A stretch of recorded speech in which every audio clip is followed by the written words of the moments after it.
Halo, assalamualaikum warahmatullahi wabarakatuh. Jumpa lagi bersama saya di channel Mas Vincent. Oke teman-teman semua, di sini ada kulkas LG 2 pintu tidak dingin ya. Dan untuk lebih tepatnya untuk kerusakan kulkas LG 2 pintu ini di bagian bawah nggak dingin, kemudian di bagian atas itu kadang mencair sendiri teman-teman ya. Jadi es batunya malam itu udah jadi, udah keras, kemudian paginya dia mencair.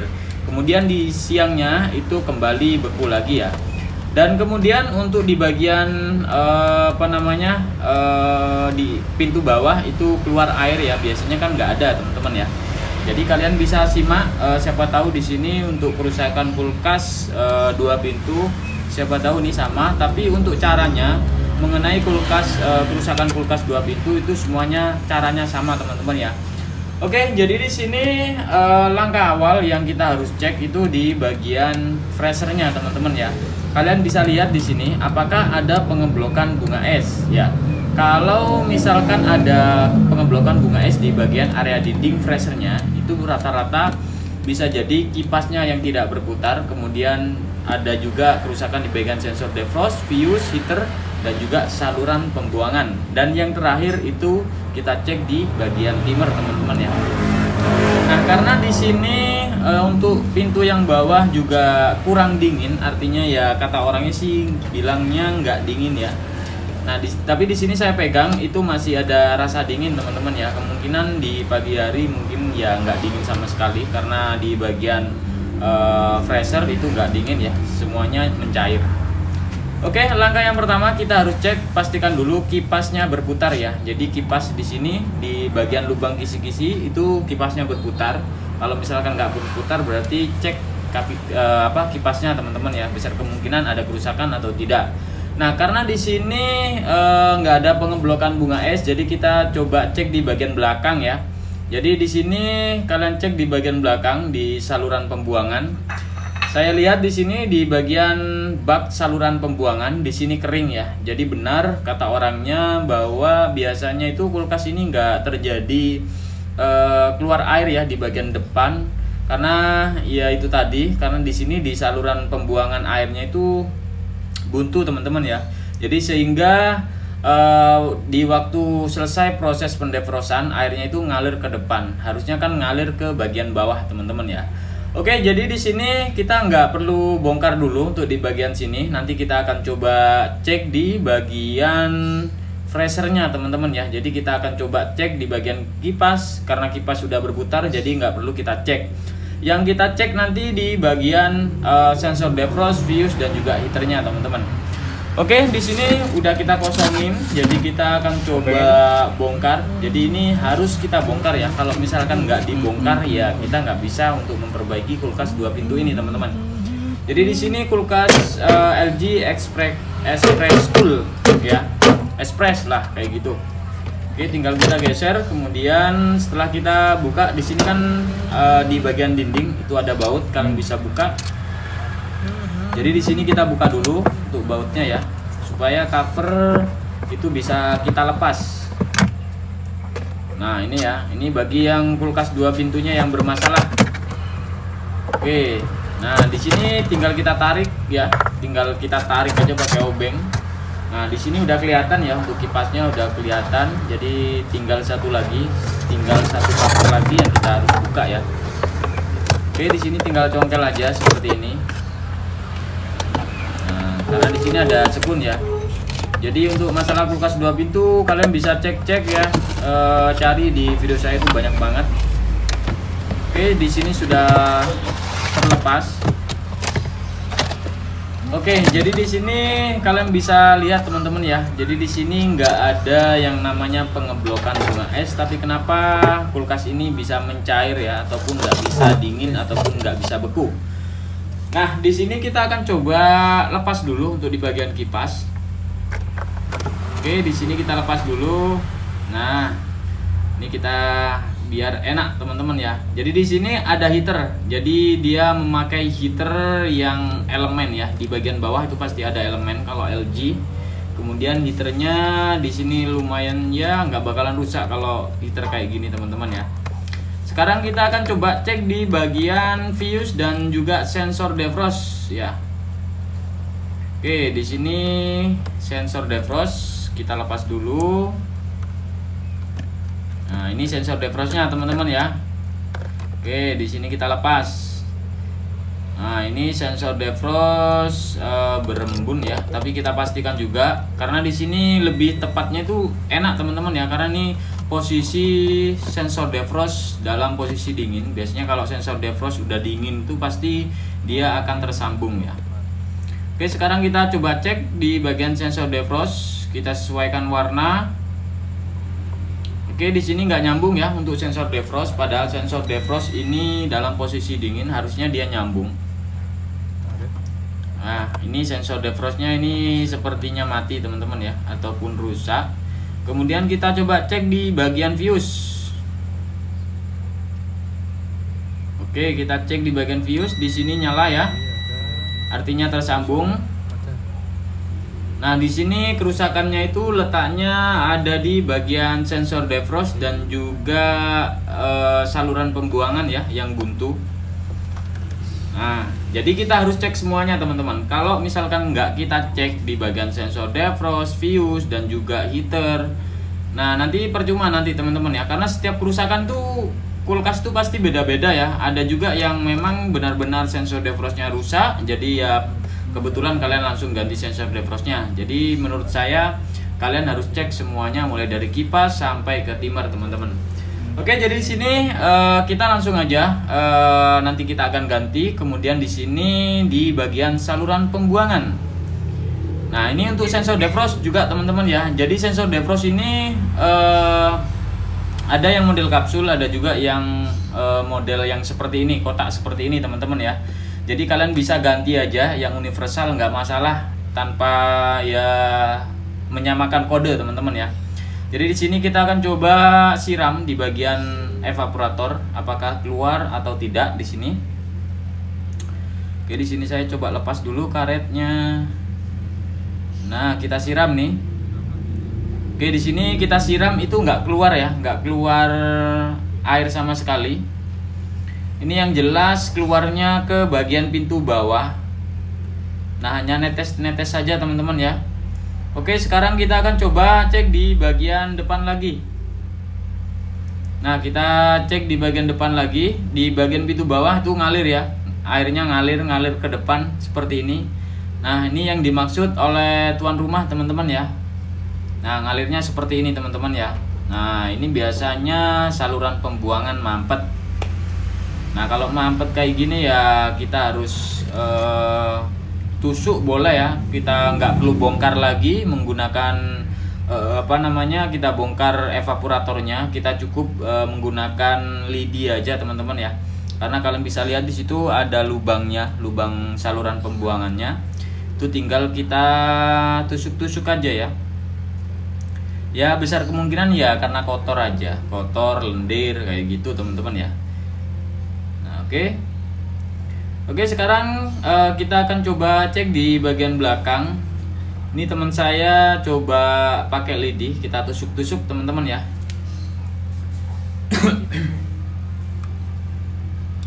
Oke, kita perhatikan di sini.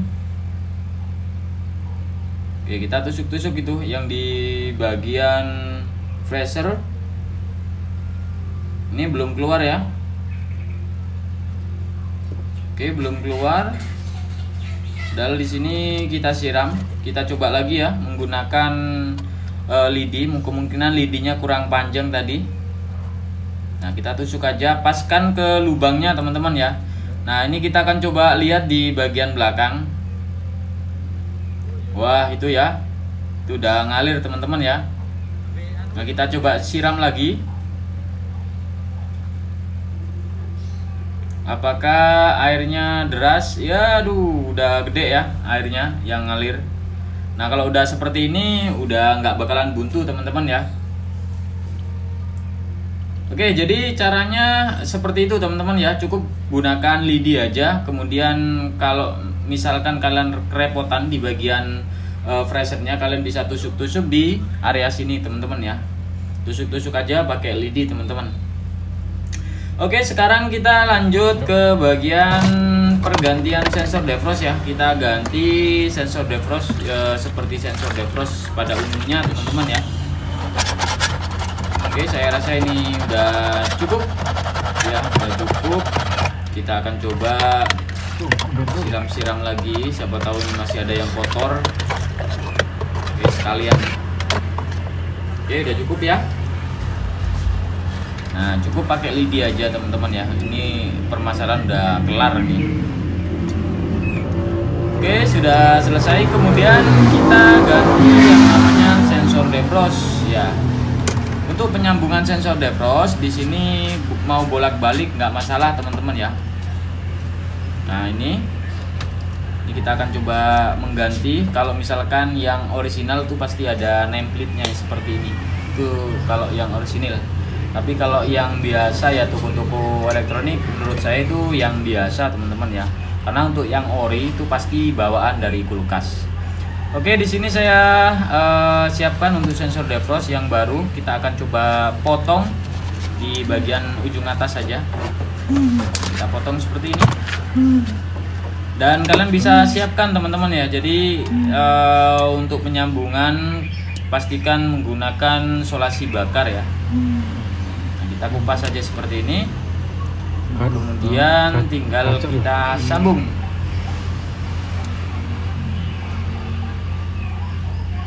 Nah, jadi permasalahannya itu ada di bagian saluran pembuangan yang mampet, kemudian di bagian sensor defrostnya. Jadi di sini untuk permasalahan kulkas 2 pintu nggak selalu di bagian sensor defrostnya teman-teman ya. Bisa juga karena fuse-nya yang putus, kemudian bisa juga karena heaternya yang putus, ataupun di bagian timernya yang putus. Nanti kita akan coba cek di bagian heaternya ya. Jadi yang terakhir itu kita cek di bagian heaternya. Kalau misalkan sudah selesai pengecekan di bagian freshernya teman-teman ya.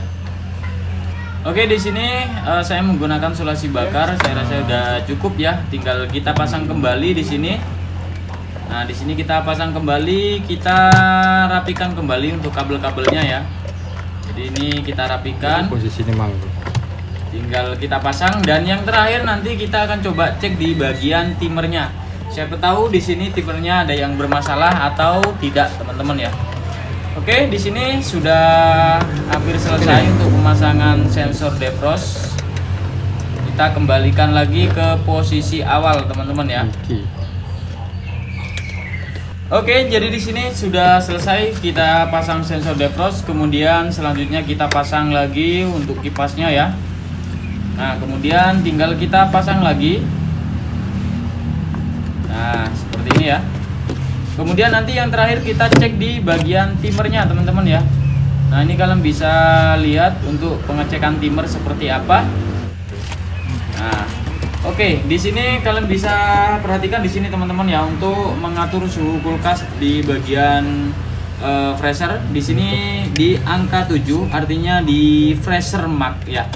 Jadi kalau fresher mark otomatis di bagian bawah, ini kan jalur yang menuju ke bawah. Kalian bisa lihat itu lubang yang menuju ke bawah, udara yang dari atas menuju ke bawah. Kalau kita arahkan ke fresher mark tadi dia nutup. Kemudian kalau kita arahkan ke 1, ini fresher min, artinya udara yang dari atas menuju ke bawah itu lebih besar ataupun lebih dingin. Kalau misalkan kita ke angka 3, nanti jadi separuh teman-teman ya. Nah, kalau misalkan kita tutup seperti ini, itu ke angka 7 ya. Jadi saran saya kalau misalkan barang kalian tuh banyak di bagian bawah, saran saya itu ke min dulu teman-teman ya. Tapi tidak mempengaruhi pembekuan es, tetap jadi teman-teman ya. Jadi untuk pengaturan suhu yang bagian bawah itu di bagian atas, jadi jangan sampai kebalik. Oke, sekarang kita akan coba pasang kembali. Kita posisikan ke nomor 2 yang di bagian atas. Nah, ini kita pasang kembali. Nah, tinggal pasang seperti ini, tinggal geser aja seperti ini teman-teman ya. Nah, seperti ini. Cukup mudah ya teman-teman ya. Oke, selanjutnya di sini kita akan coba cek di bagian timer, karena di sini timernya ada di belakang kulkas. Jadi kita akan coba cek timernya ya. Kita lepas timernya di sini. Di sini ada 2 baut, kita lepas saja. Oke, yang satunya kita lepas. Nanti kita akan coba lihat apakah rotornya berputar atau tidak. Oke, bos, ini udah kebuka ya. Kalau misalkan kulkas sub tuh ada di bagian pintu bawah. Nah, ini kalian bisa lihat di sini. Ini timernya menggunakan timer sepertiga yang kotak besar ya. Nah, ini rotornya nih. Jadi kalian lebih mudah kalau misalkan kita lihat rotornya ya, berputar atau tidak. Kalau misalkan tidak, kalian ganti teman-teman. Oke, sekarang saya akan coba nyalakan di sini. Oke, bismillah. Oke, di sini untuk kulkas sudah nyala dan rotornya juga sudah berputar, teman-teman ya. Nah, ini udah berputar, artinya di sini timer masih aman, teman-teman. Tapi kalau misalkan timer ini nggak berputar, kalian coba cek dulu untuk di bagian fuse heater ya. Kalau misalkan fuse heater ini ada bermasalah, otomatis timer nggak akan berputar. Tapi kalau misalkan timer kalau misalkan fuse dan heater aman tapi nggak berputar di bagian timer, kalian ganti untuk timernya, teman-teman. Oke, sekarang kita akan coba matikan untuk kulkasnya. Kita rakit kembali. Oke, di sini sudah kita lepas dan kita pasang kembali karena untuk timernya di sini tidak ada masalah, teman-teman. Oke, jadi di sini untuk kerusakan dari kulkas LG 2 pintu itu kerusakannya di bagian saluran pembuangan mampet, kemudian di bagian sensor defrostnya. Jadi ada beberapa penyebab ya masalah kulkas 2 pintu yang nggak dingin, atas bawah juga nggak dingin, kemudian tidak dingin sama sekali. Ya, itu banyak penyebabnya, kalian bisa cek sama seperti di video ini, teman-teman ya. Oke, kita arahkan kedua saja. Oke, jadi seperti itu ya untuk cara memperbaiki ataupun solusi masalah kulkas 2 pintu yang tidak dingin ataupun atas bawah tidak dingin. Ada juga yang dingin tapi nggak bisa beku. Kalian bisa cek semuanya, jangan asal ganti sensor defrost, teman-teman ya. Kalian harus cek semuanya mulai dari kipas, kemudian sampai sensor defrost dan juga saluran pembuangan, yang terakhir juga di bagian timernya. Nah, karena di sini untuk masalah kulkas LG 2 pintu ini kerusakan di bagian sensor defrost dan juga saluran pembuangan yang mampet, jadi ya cukup kita ganti dan kita perbaiki di saluran pembuangan airnya, teman-teman ya. Nah, untuk di bagian bawah di sini sudah ada udara ya, karena di sini udaranya udah saya besarkan di angka 2. Jadi di sini dari lubang kisi-kisi dari bawah itu udah ada hembusan angin, teman-teman ya. Nah, ini ya saya rasa sudah cukup. Di sini nggak bakalan airnya keluar lagi, teman-teman ya, pasti ke bagian belakang. Oke, jadi seperti itu ya teman-teman ya untuk video kali ini. Semoga video ini bisa bermanfaat dan jangan lupa untuk like, share, dan subscribe. Dan jika teman-teman ada pertanyaan, silahkan tulis di kolom komentar. Assalamualaikum warahmatullahi wabarakatuh. Sampai jumpa di esok hari, teman-teman.